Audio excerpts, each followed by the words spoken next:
ये सब टेक्निकल चीज़ें हैं जिसके लिए ट्रांसपेरेंट होके, पारदर्शी होके और बैठ के जब तक पदाधिकारियों को जनता के बीच में नहीं बैठाया जाएगा, जनप्रतिनिधि अपने साथ नहीं बैठाएंगे, तब तक इस समस्या का समाधान नहीं होना। हमारे तरफ से भी हो रही है। हम आम जन हैं तो हमको आसान काम लग रहा है कि चलो यार जगदीशपुर जाएंगे, दिन भर टाइम मरेगा, 180 रुपये मांग रहा है, दे दो इन्हें। नहीं, लेकिन वही काम जब मेरे पास लॉट में आ जाता है, मेरे पास 103 लोगों का मान लीजिए आज के डेट में आवेदन आया हुआ है कि मेरा नाम जुड़वा दीजिए, और वो ऑनलाइन किया हुआ है। बीएलओ को रिकमेंड किया जा रहा है। जगदीशपुर हम लोग आजकल में ही जाने वाले हैं, उस सब को लेके एसडीओ साहब से मिलने वाले हैं कि भाई ये डॉक्यूमेंट सब लोगों का। लेकिन ये इम्पोर्टेंट है कि हम अपना अगला पीढ़ी, आज का जो नौजवान खड़ा होगा, जो 15 साल 14 साल का नौजवान है, उसके लिए कैसा समाज छोड़ के जाएंगे। चलिए सही। बिहार में निकाय चुनाव का वोटिंग होने से 6 दिन पहले चुनाव स्थगित कर दिया गया हाई कोर्ट द्वारा। उसके बाद से फिर से एक बार प्रत्याशी अब इस इंतजार में बैठे हुए हैं कि कब फिर से दोबारा चुनाव की घोषणा होगी। मैं अभी मौजूद हूं शाहपुर नगर पंचायत में, और शाहपुर नगर पंचायत के एक अध्यक्ष पद के प्रत्याशी मुन्ना तिवारी हमारे साथ हैं। चलिए मैं इनसे फिर से एक बार यही सवाल करने जा रहा हूं कि तैयारी कैसी चल रही है। IBN 7 भारत में आपका स्वागत है। धन्यवाद। दर्शकों को मेरा प्रणाम। चुनाव 6 दिन पहले स्थगित हो गया था, अब फिर से एक बार आप लोग इंतजार कर रहे हैं कि कब घोषणा होगा, कब घोषणा होगा। पहला चीज ये बताइए कि चुनाव को स्थगित किया गया था उस समय कैसा लगा था? नहीं, बहुत निराशाजनक खबर थी, और बिहार सरकार और राज्य निर्वाचन आयोग के अपरिपक्व निर्णय के कारण ये चुनाव स्थगित करना पड़ा कोर्ट को। लेकिन इससे बहुत निराशा हुई थी हमें भी, और हम सोचते हैं कि जो भी चुनाव लड़ रहे थे उन लोगों को भी, और जितने भी मतदाता थे उनको भी बहुत निराशा हुई थी कि चुनाव इस स्टेज में आके कभी रोकना नहीं चाहिए था। चलिए, अब तो चुनाव रुक गया 6 दिन पहले, अब फिर से आप लोग एक बार इंतजार कर रहे हैं कि बहुत सारे ऐसे लोग हैं कि मतलब इंतजार कर रहे हैं।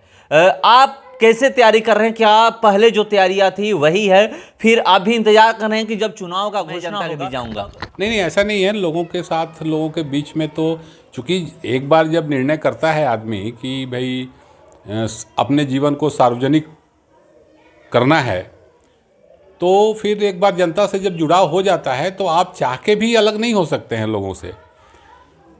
और मैं तो ये घोषणा कर चुका हूँ कि मैं अब जीना मरना लोगों के बीच में है मेरा, और मैं सुबह में तकरीबन 11 बजे तक, सुबह तकरीबन 5 बजे हमारा सुबह शुरू होता है, और 11 बजे तक, और शाम को फिर 4 बजे के बाद फिर रात के 8, साढ़े 8, 9 बजे तक। तो ये आम लोगों के बीच में ही मेरा समय गुजरता है, और आगे भी गुजरेगा, भविष्य में भी गुजरेगा, हमेशा गुजरेगा। अच्छा, एक चीज़ बताइए कि लोगों के बीच आप जाते हैं तो वहाँ पर क्या कहते हैं? चुनाव की ही बातें करते हैं या फिर ऐसे ही बात करते हैं? नहीं, लोगों के पास बहुत सारे सवाल हैं, और ज़्यादा तौर पे सवाल चुनाव को लेके ही है कि चुनाव कब हो रहा है, क्या कोई सूचना है चुनाव के विषय में। तो अभी तो कोई सूचना है नहीं चुनाव के विषय में। सारा बिहार डायलामा में पड़ा हुआ है। सब लोग, प्रत्याशी हो या मतदाता हो, सब लोगों के दिमाग में एक क्वेश्चन मार्क बना हुआ है कि कोई भी सूचना कहीं से भी मिले। इतने लोग इस पे फोकस किए हुए हैं कि अगर कहीं से भी कोई लीकेज, कोई सूचना आती है, पुराने अखबार को लेके लोग ग्रुप वगैरह में डाल दे रहे हैं, जिससे बहुत सारा हम लोगों में एक चर्चा का विषय बन जा रहा है। लेकिन अभी तो कोई सूचना नहीं है, और सब लोग इंतज़ार कर रहे हैं कि कोई निकट भविष्य में कोई फैसला आए, जल्दी से जल्दी आए। और प्रत्याशी ही नहीं, मतदाता भी इंतज़ार कर रहे हैं, क्योंकि शाहपुर के मतदाता काफ़ी जागरूक हैं, और चुनाव को लेकर, नगर पंचायत के चुनाव को लेकर जैसी परिस्थितियां इन्होंने भूत में देखी है, और एक भविष्य की आशान्वित आशा की नज़र से भविष्य को देख रहे हैं लोग, तो इसमें काफ़ी वो उत्सुक है कि जल्दी से जल्दी चुनाव हो जाए। चलिए, आपने कहा कि हर कोई इंतजार कर रहा है, मतदाता भी इंतजार कर रहे हैं और जो चुनाव लड़ रहे हैं वो भी इंतजार कर रहे हैं। दोनों लोग इंतजार कर रहे हैं कि जल्द से जल्द चुनाव हो जाए, उसके बाद विकास कार्य शुरू हो। अभी का जो माहौल है, आप देख रहे होंगे, कहीं भी जाते हैं, बैठते हैं, क्या जनता अभी भी अपनी समस्या बताती है? हाँ, आपको होता क्या है, मैं तो अपने साथ ये देख रहा हूँ, मैं अपने मन की बात कहूँ तो मेरे मन में जो आता है कि जनता मेरे से उस तरह से मिलती है जैसे मैं उनका प्रतिनिधित्व कर रहा हूँ, ये मेरे मन में आता है। क्योंकि जनता की समस्याएं तो हैं लोगों के बीच में, तो आम आदमी के बीच में समस्याएं हैं, बहुत व्यवहारिक समस्याएं हैं, बहुत तरह तरह की समस्याएं हैं, और एक दो चार होता ही है, रोज़ समस्याओं से होता है। और जनता केवल समस्या ही नहीं बताती है, जनता कैसे आपको विचार भी देती है कि कैसे आपको आगे चल के इस समस्याओं से लड़ना है, कैसे कैसे आप लोगों को कैसे साथ रखेंगे अपने, किस तरह से शाहपुर का विकास कर सकते हैं, कौन कौन सा क्षेत्र पिछड़ा हुआ है। तो बहुत सारा आइडिया भी, बहुत सारे विचार भी जनता से मिलते हैं कि आपको आगे चल के कैसे काम करना चाहिए। उसको लेके दिमाग में एक फिगर बनाता है आदमी कि चलो अगर ये चुनाव हमको अधिकार मिलता है, शाहपुर की जनता हमको एक सर्टिफिकेट देती है, एक अधिकार देती है, और मैं जब लोगों के पदाधिकारियों के पास जाऊं तो एक अधिकार लेके जाऊं, शाहपुर को का प्रतिनिधित्व करने जाऊं, और इस अधिकार के साथ जाऊं कि भाई मेरा सुन लो, जनता का प्रतिनिधि हूं, नहीं तो फिर मैंने भोजपुरी में कहा जाता है ना कि मान लाना तो मना देव तो वही बात होगी। तो उसके लिए थोड़ा अधिकार चाहिए हमको, और इसीलिए मैं चुनाव में आया हूं कि मैं चाहता हूं कि न्याय नहीं हो रहा है हमारे समाज में, और बहुत ज़रूरत है न्याय की। और सबसे ज़्यादा न्याय नहीं होने वाले में गरीब लोग ही हैं, जो अपने दिनचर्या के लिए, अपने रोटी के लिए दिन रात सुबह से शाम तक लगे रहते हैं, उनके पास समय नहीं है कि वो कहीं न्याय के लिए जा भी सकें। तो मैं कोशिश कर रहा हूँ कि अपने गांव के लिए स्पेशली, जहाँ मैं जन्म लिया हूँ, वहाँ मैं एक क्या कहा जाए उसको, मैं एक उदाहरण बन के और लोगों के सामने अपने को प्रस्तुत कर रहा हूँ कि मैं ऐसा करने में सक्षम होऊंगा अगर आप मुझको अपना अधिकार देते हैं तो। आप कह रहे हैं कि मैं इसलिए चुनाव लड़ रहा हूं कि मैं जा करके कहीं भी किसी भी अधिकारी के पास या किसी भी ऑफिस में जा करके शाहपुर की जनता का उसका जो अधिकार है उसको किसी भी तरह उनको दिला दूं। यस, यही है। क्योंकि देखिए होता क्या है कि जब भी चुनाव में जनता मत देती है तो वो आपको अपना प्रतिनिधि बनाती है, और प्रतिनिधि इसलिए बनाती है कि आप मेरी समस्याओं को सरकार के प्लेटफॉर्म पे, उचित प्लेटफॉर्म पे मेरी समस्याओं को ले जाकर रखिए, वहाँ से निदान लाइए और मेरी समस्याओं का निदान कीजिए। प्रतिनिधि बनाने का मतलब ही यही होता है। हम अपना प्रतिनिधि किसी को चुनते हैं कि हमारा जो निदान, जो मूलभूत सुविधाएं हैं हमको चाहिए। मौलिक अधिकार संविधान में बताया गया है कि ये हमारे मौलिक अधिकार हैं। हमारा पूरा सोसाइटी आज मौलिक अधिकार से वंचित है। मैं आपको बता रहा हूँ, जो सरकार का फंडामेंटल इश्यूज है वो सुविधाएं हम लोगों को नहीं मिल रही है। हम लोगों को दूसरे बहम में, दूसरे बातों में, जात में, नली में, गली में, लाइट में, अब इस सब चीज़ों में फंसा के रख दिया गया है जो हमारे प्रतिनिधि पूर्व में बने हैं। तो मैं कह रहा हूं कि जनता को लेके, जनता का जो, अब बताइए एक गरीब आदमी है, अब उसको राशन नहीं मिल रहा है, जेन्युइन केस है। नहीं, हमारे पास 18 डीलर है हमारे शाहपुर नगर पंचायत में। नहीं, एक गरीब आदमी है जिसको 10 किलो सरकार अनाज दे रही है, मेरे दरवाजे पे आ रही है। मैं अभी किसको जाके, जिसको यहाँ मिलता था चाची तो यहाँ मिल रहा है, तो चलो उस डीलर साहब से रिक्वेस्ट कर रहे हैं कि दे दीजिए। तो नहीं, इनका आधार कार्ड कहाँ लिंक हो गया है और ये है, वहाँ से ऐसे हो गया है, अब लीजिए, अब 10 किलो अनाज नहीं मिल रहा है। चलो चाची अब जाओ सामने वाली दुकान पे, जब तक ये चुनाव नहीं होता है तो आप 10 किलो यहाँ से ले लेना, मैं कैपेबल हूँ आपको देने के लिए, 10 किलो महीना में मैं आपको दे दूँगा। लेकिन मैं कितने लोगों को दे पाऊँगा? सरकार का साधन है, सरकार गरीबों के लिए सारी योजना बनाई है। हमारी भी कुछ एक सोशल रिस्पॉन्सिबिलिटी होती है, प्रत्येक व्यक्ति की एक सामाजिक जवाबदेही है। हम कुछ भी कर रहे हों समाज में, मैं स्कूल का एक फाउंडर होता हूँ, कोई मजदूरी कर रहा है, कोई नौकरी कर रहा है, कोई बिजनेस कर रहा है, कोई ठेला लगा रहा है, कोई सब्जी बेच रहा है, लेकिन सब व्यक्ति का अपना अर्निंग के अलावा एक सोशल रिस्पॉन्सिबिलिटी है कि समाज के प्रति उसका नज़रिया जो है वही होना चाहिए जो नज़रिया उसको अपने परिवार के लिए है। होता नहीं है, इसका अभाव है, इसका अभाव है। और इसका अभाव बस केवल इसलिए है कि पारदर्शी रूप से जनप्रतिनिधि जो हमारे हो रहे हैं वो पारदर्शी रूप से लोगों के बीच में नहीं बैठ रहे हैं, उनके व्यवहार में पारदर्शिता नहीं है।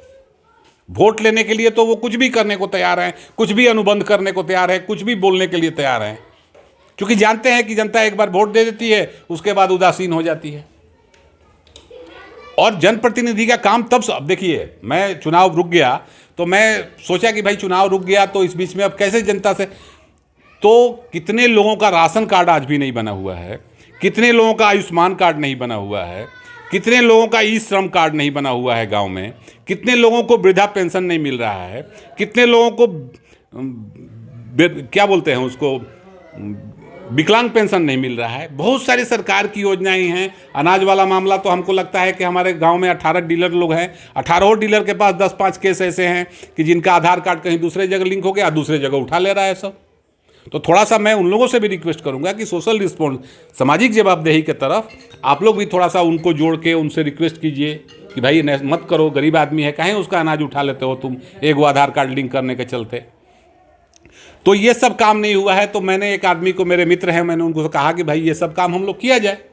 हम लोगों ने फेसबुक पे डाला कि जो भी, जिनका भी ये सब पेपर नहीं है और एलिजिबल हैं वो सरकार के नज़र में, तो उनका हम लोग लेबर कार्ड बनवाने का काम, राशन कार्ड बनवाने का काम, और जो जितने भी ई श्रम कार्ड बनवाने का काम, आयुष्मान कार्ड बनवाने का काम, हमारे पास कम से कम 400 एप्लीकेशन है जिस पे हम लोग काम करके ऑनलाइन सब जमा करके और उसको रेगुलर कर रहे हैं, पर डे कर रहे हैं। ये आपने जो बात बोली कि ये कार्ड, ये एक राशन कार्ड से लेकर आयुष्मान कार्ड, अब बहुत सारा ऐसा जो सरकारी योजना है वो गरीबों को नहीं मिल पा रहा है, उसका लाभ नहीं गरीबों को मिल पा रहा है, उसको आप करवा रहे हैं। यहाँ पर अगर मैं एक बात करूँ तो अभी तो बहुत कठिनाइयाँ होता होगा जो भी है, और कहीं जाते होंगे पद पे अगर कोई रहता है तो एक फ़ोन कॉल अगर किसी ब्लॉक में किसी अधिकारी के पास, किसी कर्मचारी के पास घुमा दे तो तुरंत तो सुनते हैं कि हाँ ठीक है ये काम हो जाएगा। अभी कितना कठिनाई होता है ये सब काम करवाने में? अभी चूंकि सरकार की ऑनलाइन योजना है तो ऑनलाइन हम लोगों ने सारे लोगों का अप्लाई कर दिया है, लेकिन अभी हमारे पास 78 लेबर कार्ड है जिसके लिए एक टाइम बैड होता है। ऑनलाइन कोई भी अप्लाई कीजिएगा तो वो 20 दिन का टाइम लेता है। तो 20 दिन के बाद हम लोग उस 20 दिन का इंतजार कर रहे हैं कि 20 दिन जब ही ख़त्म होगा तो वो सारा फाइल लेके हमको लेबर अफसर से मिलना होगा। ये लोग पहले से ही लोगों का स्कैंडल बना हुआ है कि जाइए लेबर कार्ड बनाना है, प्रत्येक लेबर कार्ड पर 300 रुपया दीजिए, आपका लेबर कार्ड बन जाएगा। वोटर आई कार्ड आपको बनाना है। सरकार कह रही है कि बूथ पे हम सबका वोटर आई कार्ड बनाएंगे। 180 रुपया पर वोटर कार्ड दीजिए, आपका कहीं नहीं जाना है, आपको घर में वोटर कार्ड बन जाएगा। नहीं तो BLO प्रत्येक वार्ड में बनाई है, BLO के माध्यम से वो लोग भेजते हैं। जगदीशपुर में वोटर आई कार्ड मान लीजिए हमको बनाना है, हमने दे दिया एक फ़ोटो अपना घर के किसी व्यक्ति का एपिक नंबर दे दिया कि हमारे घर में ये वोटर हैं, इनके साथ हमको जोड़ दिया जाए। हमने अपना आधार कार्ड दे दिया, अभी ये ऑनलाइन अप्लाई हो गया। लेकिन ये जगदीशपुर में जब बैठे हैं जो पदाधिकारी, उनके नाक के नीचे जो बैठा है बंदा, वो बोलता है कि इस व्यक्ति को फिजिकली मेरे पास आना पड़ेगा वेरिफिकेशन के लिए अपना सारा डॉक्यूमेंट लेके। लेकिन अगर वो 180 रुपया दे दे तो ये वेरिफिकेशन के लिए उसको आने की जरूरत नहीं है। तो ये स्थिति है हमारे प्रशासन की। तो यही नहीं करेगा कि 180 रुपया दे देगा, क्योंकि यहाँ से जगदीशपुर जाने में भी किराया लगेगा। जब सरकार ये चीज़ की सुविधा दी है कि आप डॉक्यूमेंट अपना दे करके आधार कार्ड बना सकते हैं, वोटर कार्ड बना सकते हैं, जो भी, अगर सिर्फ डॉक्यूमेंट दे करके, आधार कार्ड तो जाना पड़ता है, फोटो खिंचाया जाता है, मगर वोटर कार्ड में अगर ये सुविधा है कि आप घर बैठे BLO आते हैं आपके पास, या आपके वार्ड में ही अगर वोटर कार्ड बनता है तो ये तो अच्छी सुविधा है। नहीं तो BLO को रेकमेंड करना चाहिए, वो डॉक्यूमेंट वेरिफिकेशन की चिट्ठी उस व्यक्ति तक BLO को पहुँचाना चाहिए ना, जो हमारा वार्ड का BLO है उसको पहुंचाना चाहिए। मैं 2-3 BLO को जानता हूं यहाँ का, तो उन लोगों को फ़ोन कर रहा हूं तो फ़ोन पिकअप नहीं हो रहा है, उन लोगों से बात नहीं हो पा रही है, मिस कॉल वो लोग खुद एंगेज बता रहे हैं कि यही प्रतिनिधि रहते या चेयरमैन रहते तो समझिए कि एक बार में पहला रिंग करता और तुरंत उनके कान तक जाता कि हाँ बोलिए। वही बात है, वही मैं कह रहा हूँ कि जब अधिकार होता है इंसान के पास, और मेरा स्वभाव भी इस तरह का है कि मेरे को सच दिख जाती है तो फिर मैं अंधा हो जाता हूँ। मेरे को फिर दिखते नहीं है कि ये कौन है देश के, कौन कोका है, ये सब हमको दिखता नहीं है। और इसलिए मैं देख रहा हूँ कि भाई मेरा अधिकार है नहीं कुछ। अब व्यक्तिगत लड़ाई उनसे करने की ज़रूरत मुझको महसूस नहीं हो रही है। नहीं, हम किसी की सेवा के लिए जा रहे हैं। तो जब फ़ोन ही नहीं उठा रहे हैं तो कैसे बात होगी? कैसे बात होगी? सबसे बड़ी मान लीजिए कि अगर घर पे भी जाते हैं नहीं मिलेंगे तो फ़ोन नहीं रिसीव करते हैं। नहीं, उनके साथ भी उनकी समस्या है कि उनको कई सारा काम दे के रखा है ऑलरेडी पहले से सरकार। वो बोल रहे हैं कि इसको लो, फिर यहाँ से जाके जगदीशपुर दो, ये काम बढ़ेगा भैया, क्या करें। अब देखिए हम जिस वार्ड के हैं हमको उसी वार्ड का दीजिए। हम बोले कि भाई सब वार्ड BLO का कम से कम नंबर हमको उपलब्ध करा दीजिए कि अब तो हमारे पास, अब हम अध्यक्ष पद का चुनाव लड़ रहे हैं तो पूरे गाँव से चाह रहे हैं कि भाई जो 18 साल से ऊपर हो गया उसका नाम जुड़ जाए। अब ये भी समस्या है, मैं अपनी दोनों बेटियों का नाम जुड़वाया तो उसका कार्ड बन के आ गया लेकिन वोटर लिस्ट में नाम नहीं आया है। तो ये सब टेक्निकल चीज़ें हैं जिसके लिए ट्रांसपेरेंट होके, पारदर्शी होके और बैठ के, जब तक पदाधिकारियों को जनता के बीच में नहीं बैठाया जाएगा, जनप्रतिनिधि अपने साथ नहीं बैठाएंगे, तब तक इस समस्या का समाधान नहीं होना है। क्योंकि कुछ गलतियां हमारे तरफ से भी हो रही हैं।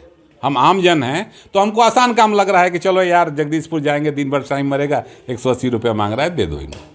नहीं, लेकिन वही काम जब मेरे पास लॉट में आ रहा है, मेरे पास 103 लोगों का मान लीजिए आज के डेट में आवेदन आया हुआ है कि मेरा नाम जुड़वा दीजिए, और वो ऑनलाइन किया हुआ है। BLO को रिकमेंड किया जा रहा है। जगदीशपुर हम लोग आजकल में ही जाने वाले हैं, उस सब को लेके SDO साहब से मिलने वाले हैं कि भाई ये डॉक्यूमेंट सब लोगों का कटिंग वोटिंग जो ऑनलाइन रिसीविंग वगैरह आता है वो हम लोग बांटे भी नहीं है, अपने पास ही रखे हैं निकाल के सब। तो ये जो व्यवहारिक परेशानियां आ रही हैं काम में, ये जब अधिकार रहेगा तो इस मज़ा आएगा काम करने में लोगों का। चूँकि ये भाव से ही काम किया आया गया है राजनीति में कि भाई हमको अपना पूरा लाइफ डेडिकेट करना है सोसाइटी को। मैं तो कई बार बताया भी, आपके इंटरव्यू में भी बोला कि उम्र जितना बचा है अब सोसाइटी को डेडिकेट करना है हमको, और ईमानदारी से डेडिकेट करना है, दिखाना है, एक माइलस्टोन सेट करना है। शाहपुर नगर पंचायत एक माइलस्टोन सेट करेगा तो हमारे दिमाग में वो पूरा खाका बना हुआ है, कैसे करना है, क्या करना है, किन लोगों को साथ में लेना है। हमारे समाज में भी ऐसे लोग हैं जो आपको सही होने पे आपके लिए खड़ा हो जाएंगे और कहीं भी आपके लिए काम करेंगे। लेकिन वो देख रहे हैं कि भाई दूसरे लोगों का बोलबाला है तो चलो शांति रहो, देखते हैं इस बार चुनाव में मुन्ना जी अगर आते हैं तो इनके साथ रहा जाएगा। बहुत सारे लोग हैं आज भी सोसाइटी में जो चाह रहे हैं कि चूँकि वो उनको अब अपने लिए ज़रूरत नहीं है, वो चाह रहे हैं कि नहीं हमारे समाज का कल्याण हो। चूँकि हम लोग तो अल्टीमेटली कस्टोडियन अपने नेक्स्ट जनरेशन के लिए होते हैं ना। हम कैसा समाज अपने बच्चों के लिए छोड़ जाएंगे ये कीमती है, हम कैसे जी के मरेंगे ये कीमती कम हो गया है। अब ये है कि हम अपना कैसा समाज, शाहपुर का कैसा समाज हम अपने अगली पीढ़ी के लिए छोड़ के जाएंगे। हम लोग जी लिए जो अपना जीवन जीना था, 10-12 साल 15 साल और जिएंगे, जो करना था स्पिरिट था कर लिए। लेकिन ये इम्पोर्टेंट है कि हम अपना अगला पीढ़ी, आज का जो नौजवान खड़ा होगा, जो 15 साल 14 साल का नौजवान है, उसके लिए कैसा समाज छोड़ के जाएंगे। चलिए, सही आपने कहा। और हर कोई यही सोचता है, जैसे माँ बाप ये सोचते हैं कि हम अपने बच्चों का भविष्य कैसे संवार के जाएं, उसी तरह ये सोच रहे हैं कि अब तो हम जी लिए हैं, अब शाहपुर का भविष्य कैसे संवारा जाए, शाहपुर का आने वाली जनरेशन का भविष्य कैसे संवारा जाए, ये अब सोच रहे हैं। और ये कह रहे हैं कि जब तक हम उस पद पे नहीं बैठेंगे तब तक जो लड़ाई लड़ी जाती है मजबूती से नहीं लड़ पाएंगे। अभी तो लोग फ़ोन नहीं उठा रहे हैं। अगर मैं उस पद पे होता तो अगर मैं कॉल करता किसी भी एक ऐसे शख्स के पास तो तुरंत फ़ोन उठाते और बोलते कि हाँ बोलिए क्या काम है, ये काम आपका हो जाएगा। तो चलिए, शाहपुर की जनता इस बार तय करेगी कि किसको शाहपुर से चेयरमैन बना रही है। जब चुनाव का घोषणा होगा उस समय। फिलहाल इस खबर में इतना ही। बने रहिए हमारे साथ। नमस्कार।